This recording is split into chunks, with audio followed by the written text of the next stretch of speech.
Well, everyone, iOS 18.7.8 has just officially came out. But guess what? iOS 26.4.2 has also came out. So you might be wondering, which version should you install? Should you stick with iOS 18, or is now a good time to switch over to iOS 26.4.2? Now, here's what I'll probably tell you.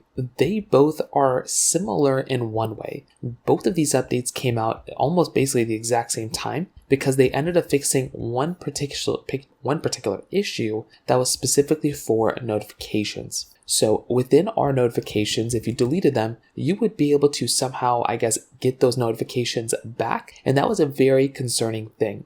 Within this update, this actually ended up fixing this particular problem. So we no longer have to worry about our notifications somehow being recovered back if we've already deleted them. So that was one of the slight issues. Now, with that being said, as of this point, there's also a situation where iOS 18.7.8 also got the same fix. So both these updates fix the exact same thing. So they both are basically the same they're the same thing going on. It's just iOS 26 obviously is a more up-to-date version that has a lot more things going on within it, and iOS 18 is a little bit of an older update. For me personally though, on my iPhone 15 Pro, I'm still sticking with iOS 18. I feel like that is a more stable update, and I still don't think I'm ready to go up to iOS 26 yet. So iOS 18 is probably where I'm sticking with.